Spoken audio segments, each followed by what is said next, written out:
Então, voltamos aí com nossa aula de sais minerais, né, nossa parte 2. Tá? E na parte 2 a gente vai falar sobre a análise, né, como é feita a análise e quais são as técnicas de análise de sais minerais nos alimentos. Então, a gente tem métodos químicos e métodos espectrofotométricos para a determinação desses minerais dos alimentos. Né? Mas qual o método escolhido? O método escolhido ele vai depender do seu objetivo, do tipo de alimento que você está analisando e também da disponibilidade de equipamentos no seu laboratório.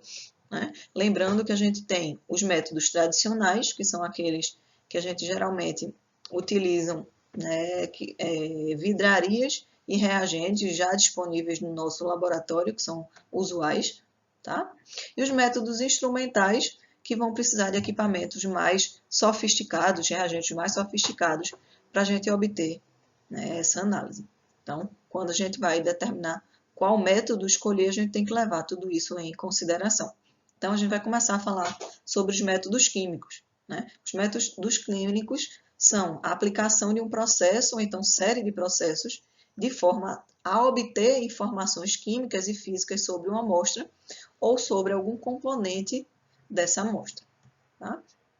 Então, no caso aí, a gente vai falar sobre o método químico, que a gente chama de determinação do teor total de cinzas. Então, a gente vai conseguir determinar quanto de matéria orgânica tem presente naquele alimento. Né? Então, como a gente já conversou um pouquinho na parte 1 da nossa aula, então no alimento a gente vai ter o quê? Água, matéria orgânica e matéria inorgânica. Então, se eu retirar a água do alimento, eu vou ter uma matéria seca, isso aí livre de água, né? Como a gente fez na nossa prática lá, a retirada da água para determinação do teor de umidade. E nessa matéria seca a gente vai ter a matéria orgânica e a matéria inorgânica. Tá? Então, na determinação do teor de cinzas, o que é que a gente vai fazer? A gente vai se livrar da matéria orgânica, a gente vai ver como, e no final a gente vai obter apenas a matéria inorgânica, que nada mais vão ser do que os nossos sais minerais. A gente vai obter assim, feito a gente tem aqui nessa foto. Tá? E como a gente viu, essa matéria inorgânica, ela vai ter macroelementos e microelementos. Tá? Então, como eu falei, né, a determinação do teor de cinzas ou resíduo mineral fixo, tá? Através da obtenção da análise de cinzas pelo método seco, como a gente vai ver mais para frente, existem outros, é um dos métodos químicos mais utilizados. Né? E o que seria essa cinza? A cinza seria nada mais aquele resíduo orgânico que vai ficar depois que eu queimar a minha matéria orgânica. Tá? Então, a matéria orgânica, tá? Primeiro, né, então vou ter a evaporação, né, de água ou de outros constituintes voláteis, certo?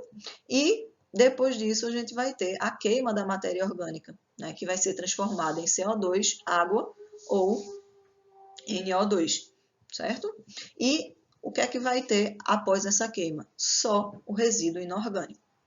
Então, como eu falei, a gente tem um alimento. Quando eu retiro a matéria orgânica e a matéria inorgânica, o que eu vou ter? E a água, desculpa, o que é que eu vou ter? Eu vou ter o meu resíduo inorgânico, que eu chamo de cinzas. Tá? Então, a cinza é a quantidade total de mineral presentes na minha amostra. Tá?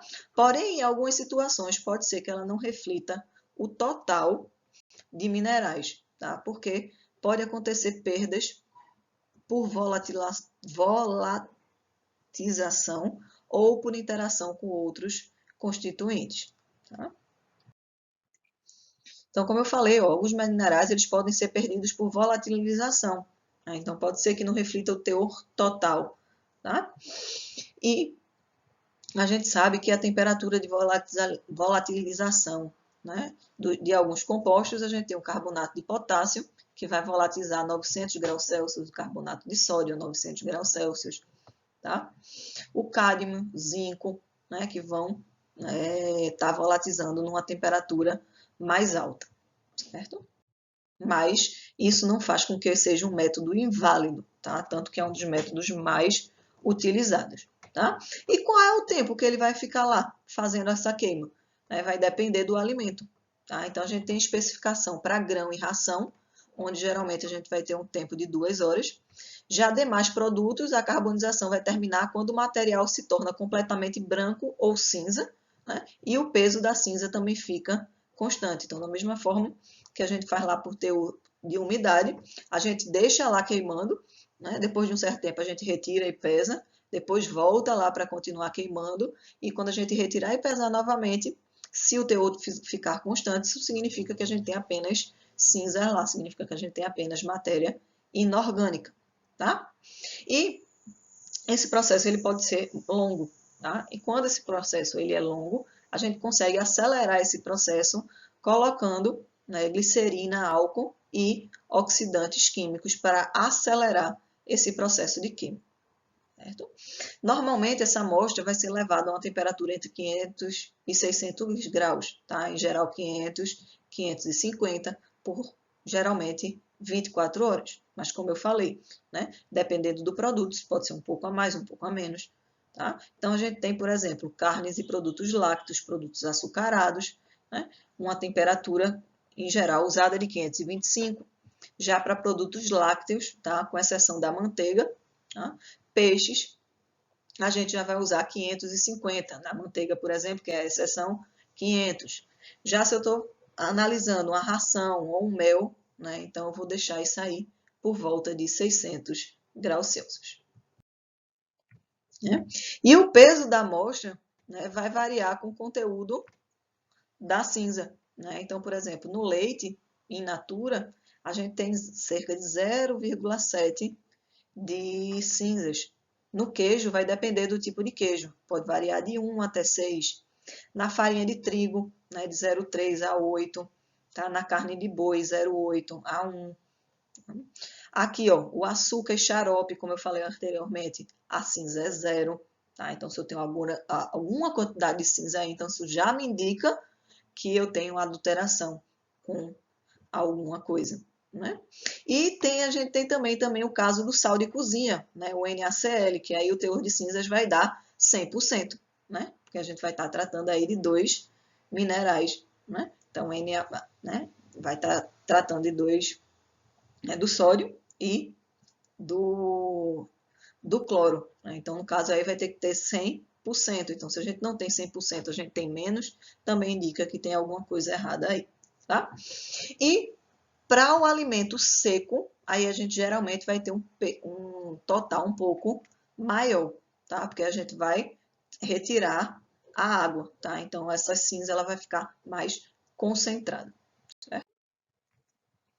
Então, como eu falei, a gente tem aqui a determinação das cinzas, tá? Essa cinza, como a gente vai ver, ela pode ser solúvel, insolúvel, tá? E a gente tem a cinza total, tá? A cinza total, ela pode ser obtida pela via seca, que é essa que eu falei a vocês, que vai me dar o percentual de cinza total, tá? Mas eu tenho também a cinza via úmida, tá? Que eu vou utilizar não mais aquela queima, e vou utilizar outras técnicas como colorimetria, titulometria, turbidimetria, tá? E eu posso também, depois de determinar o teor total de cinzas, eu posso determinar, né, os componentes da cinza. Então, como se compõe aquela cinza. Então, para isso, eu vou analisar os elementos de forma individual. Então, muitas vezes, a gente obtém o teor de cinzas total e depois utiliza essa cinza total para determinar os seus componentes, fazer análise de elementos individuais, tá? Onde a gente vai utilizar por via úmida ou por todas essas vias aqui.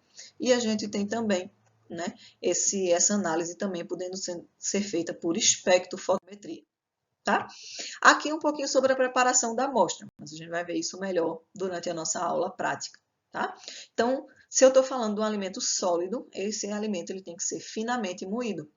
Tá? Se eu tenho amostras muito úmidas, eu preciso fazer uma pré-secagem em estufa. Tá? E quando, geralmente, o que a gente faz? A gente faz Primeiro, análise de umidade, porque a gente retira toda a água desse alimento e depois faz a determinação do teor de cinzas, tá? Amostras que sejam muito gordurosas, então a gente sugere a extração parcial dos lipídios, tá? Porque quando a gente faz isso, vai evitar a queima, né, devido ao excesso de chama provocado pela queima desses lipídios, tá? E aí, alguns problemas que podem acontecer, né? Contaminação da amostra por minerais no moinho, né, que a gente utilizou para moer, interação com o cadinho, né, e a amostra durante a análise, principalmente se esse cadinho ele não for bem lavado, tá? Então, como eu falei, a gente tem o método de teor de cinzas pela cinza seca e cinza úmida. A cinza seca ele é um método gravimétrico, que a gente vai obter quantidade, a gente vai saber quanto tem de cinzas naquele material, quanto a gente tem de matéria inorgânica, tá? Então, a gente fala um pouquinho, mas a gente vai aprofundar um pouquinho mais, tá?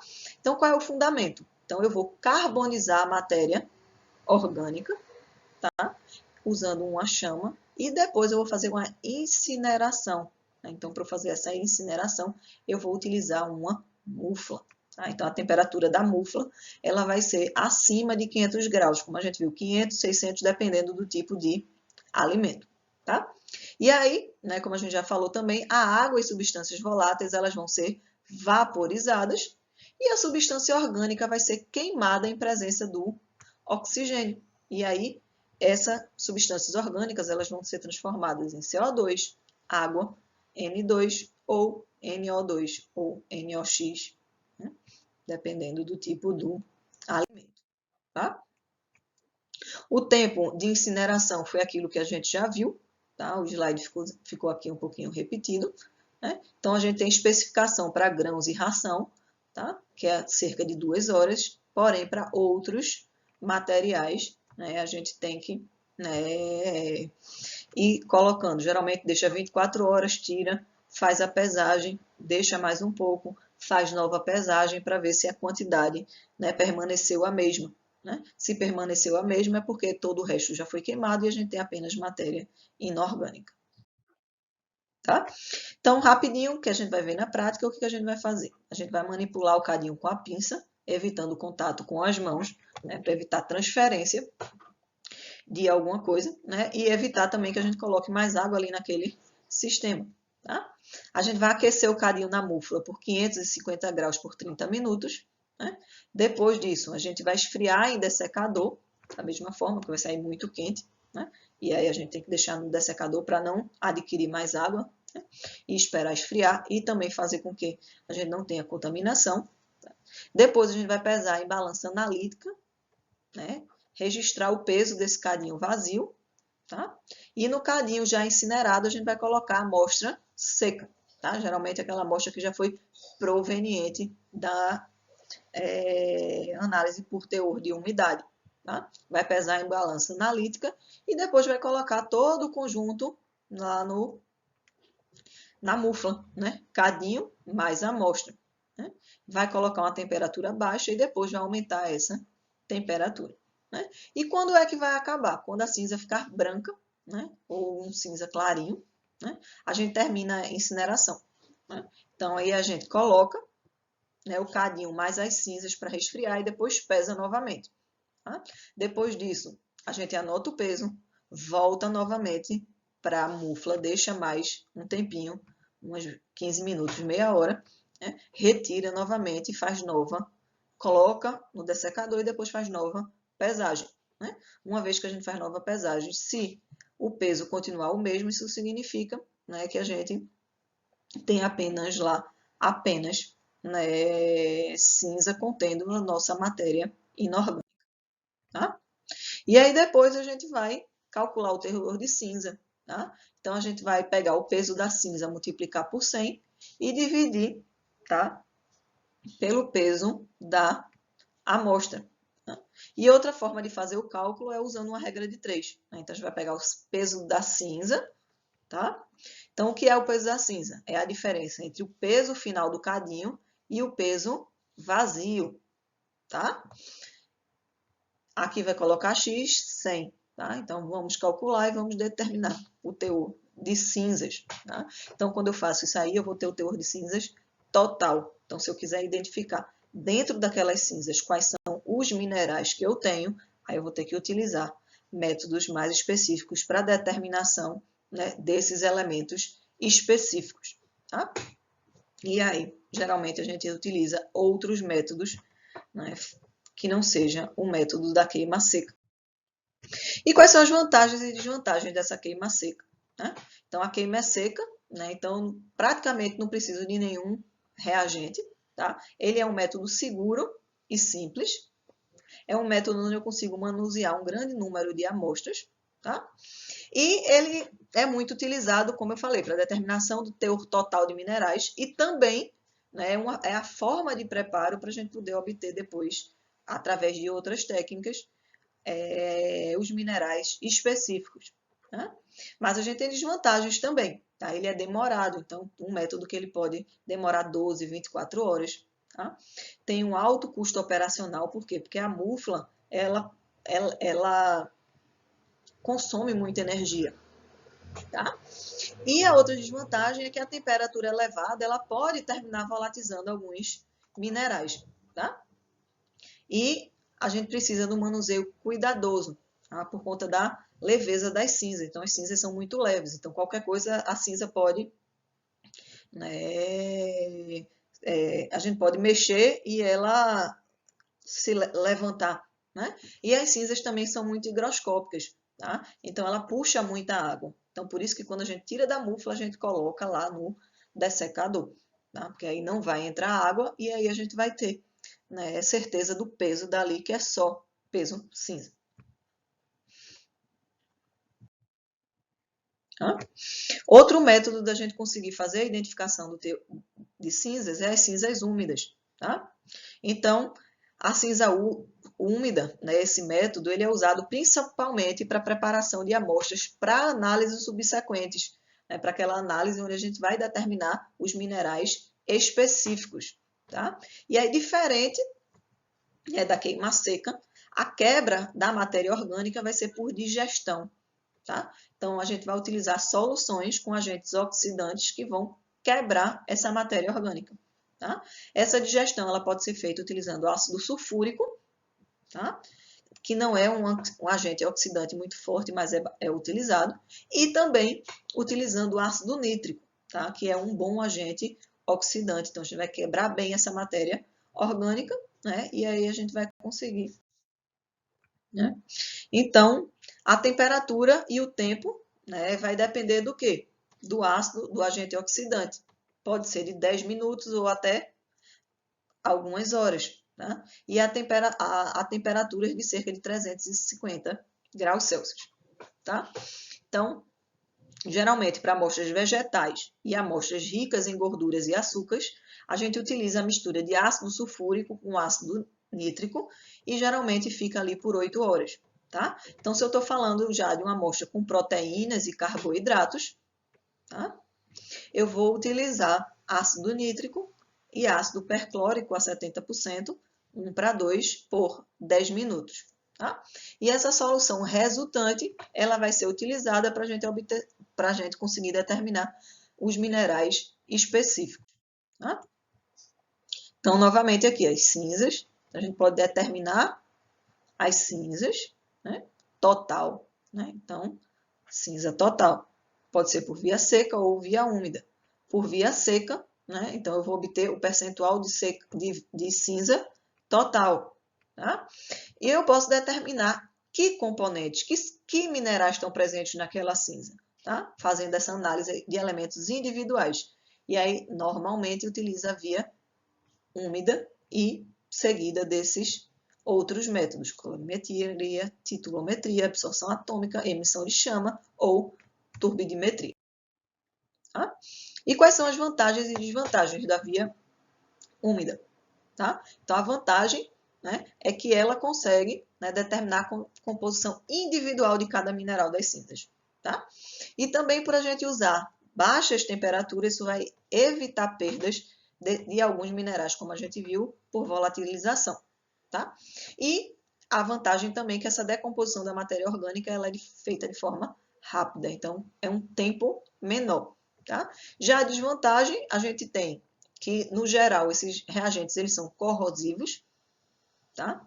Então, não é prático de rotina, tá? E exige uma maior supervisão, tá? E, geralmente, eu uso um número pequeno de amostras, eu não consigo fazer muitas amostras da mesma vez, né? Isso também sendo uma desvantagem. Então, pessoal, além das cinzas totais, né, as cinzas também podem ser caracterizadas em cinzas solúveis e insolúveis em água, tá? Então, as cinzas solúveis são aquelas que os macro e microelementos vão ser solúveis na água, e aquelas cinzas insolúveis vão ser aqueles que, como o próprio nome diz, insolúveis na água, tá? Isso é bastante importante para a gente determinar a quantidade de frutas em geleias e conservas, né? Então, como a gente viu, né, geralmente as geleias, né, ela é formada de açúcar e alguma fruta, né? Os açúcares, a gente já viu que o teor de cinzas é zero, tá? E aí, a gente consegue, dependendo da quantidade de cinzas, a gente consegue observar se realmente foi colocado fruta, não a quantidade, tá? As cinzas também, né, algumas elas são insolúveis em ácido, tá? Essas cinzas insolúveis em ácido são muito importantes para a gente verificar a adição de material mineral em um alimento, né, como por exemplo sujeira e areia em temperos, talco em confeito, sujeira em frutas, né? Por quê? Porque aqui a gente consegue, por exemplo, uma sílica da vida, né? Que é areia, por exemplo, tá? Então vai ser um mineral. Então, se aquele determinado tempero tem tanto de mineral, né? Mas a gente acha um número ainda maior, né? Então isso pode nos indicar, por exemplo, uma contaminação com areia, né? Essa contaminação, ela sendo proposital ou não, tá? E as cinzas também, algumas são alcalinas, tá? Então, também é importante a gente observar. Por quê? Produtos de frutas e vegetais, geralmente, eles são alcalinos. E produtos, né, provenientes de produtos cárneos e certos cereais, a gente tem uma cinza ácida, tá? Então, se eu estou analisando uma fruta e um vegetal e encontro uma cinza ácida, né, significa, né, que a gente teve, né, algum tipo de contaminação. Ou se eu ando analisando um produto cárneo e cereal e encontro uma cinza alcalina, também vai indicar que eu tenho uma contaminação, tá? Uma outra coisa que ficou faltando dizer a vocês, que no geral, o teor de cinzas de qualquer alimento, ele não passa geralmente de 10%.